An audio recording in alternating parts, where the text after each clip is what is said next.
Howdy, everyone. Leslie Hassler here from Your Biz Rules Business Coaching, and we're talking about how to stop leaving money on the table, a really popular concept right now or topic of discussion.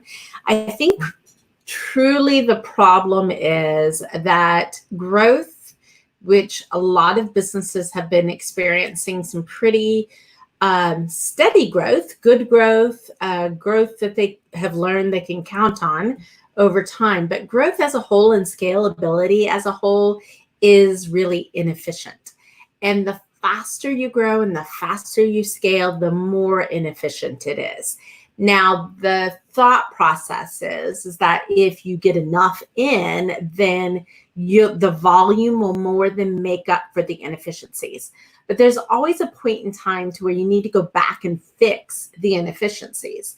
And the inefficiencies in a business, especially from a growth and cash standpoint, really is about leaving money on the table in the form of maybe not asking for full price on for your services. Maybe thinking you need to do a discounting, or maybe you don't go after your AR and collect your invoices on time.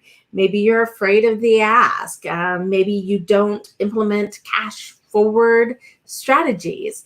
Just recorded a video earlier today for the Thrive and Flourish challenge, all on cash forward strategies that really put cash ahead of so many other things in your business.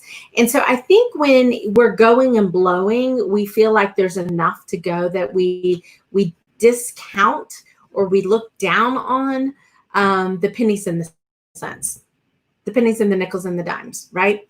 But now people are really paying attention to the pennies, the nickels, and the dimes. You're having to. I want to open up your mind to the thought process that this actually should be a strategy that you use all the time. Because the way I look at it, and it's a little bit of how do we maximize everything that we're doing, is every penny, nickel, and dime counts, right? And we don't want to get into the point in time to where you realize that you have been leaving money on the table, because that feels disgusting. I mean, when you realize, when your client says, oh, I would have paid more, you're like, what?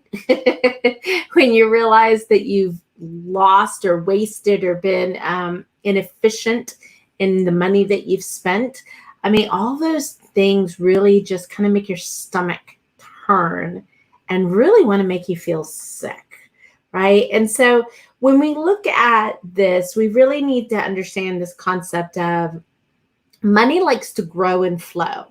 And it will grow positively and it will grow negatively, right? But it just wants to flow. And if you think about it as your business like this bucket that you've filled, you've spent a lot of time filling, right? And it has these holes. And those are the opportunities that you're leaving on the table, or money leaks that are draining out of your business. And you're trying to get with this bucket from one end of the long block to the other end of the long block.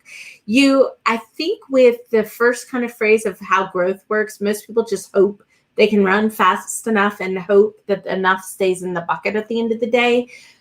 But that's not going to serve you. So you really need to be considering what it is in your business that you can be doing to shoring up those holes and making sure that you're maximizing. So one of the things that we'll be talking about in the Thrive and Flourish 5-day challenge is cash generation. And it's interesting because there's one strategy that I recommend that is not sexy, not at all. And it's funny. Some of the most effective, highest result producers are not sexy. They're not complicated. They're not sexy. They're actually easy. It's just because I think they're not sexy that most people just ignore them. And so that's kind of what we start with. We start with the things, we want to fill the holes in the bucket. So starting with things of looking like it at your AR. And are you a cash forward business? Amazon is an excellent example of a cash forward business. If you think about it, you place an order you pay them your money, right? And then if it's in their warehouse, they'll turn around and pay the vendor that they're using to do that. It's interesting though, there's always a delay. I mean, there's none of that's instantaneous. And if you think about it, they're using your money as a bank almost before you receive your goods. So you as the consumer receive the goods second and they receive the cash first. Well, that can happen in nearly every service-based business. While I will say there are some models that it does not work in, there's still some strategies that you can put to use no matter if what your industry is. And I was thinking specific of like governmental, doesn't quite work like that.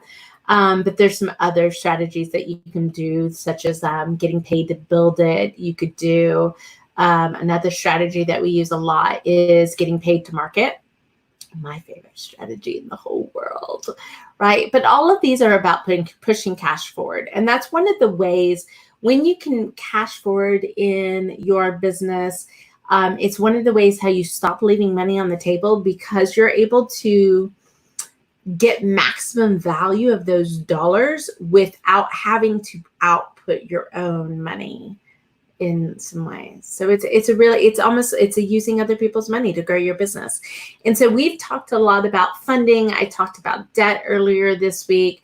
There's just so many pieces and parts to this puzzle, and every business is going to be just a little bit different. That's why I've never prescribed to a one-size-fits-all approach with businesses.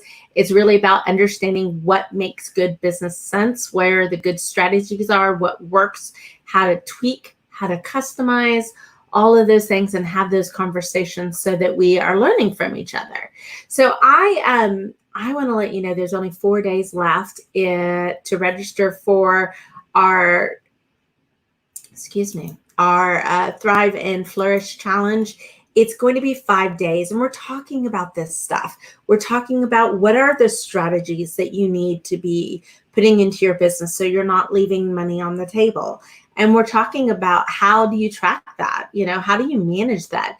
I just spoke with an organization in San Antonio the day before, and they were asking me to come in and speak on cash flow. And they said, well, how is yours going to be different than anybody else's? I said, well, easy.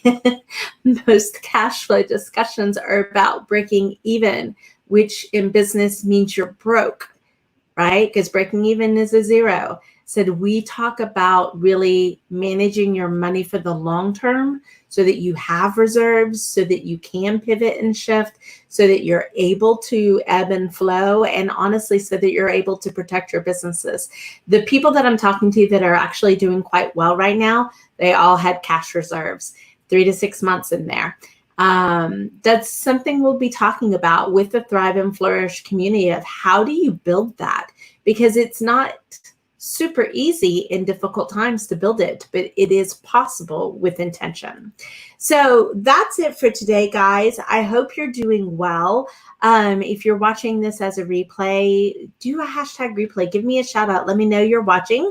And then join us with the Thrive and Flourish challenge here in just 4 days. We start on Monday, and then we'll be hitting it through Monday through Friday. So that's it for today, guys. I hope you're having a beautiful day. Until then, we'll be talking with you tomorrow.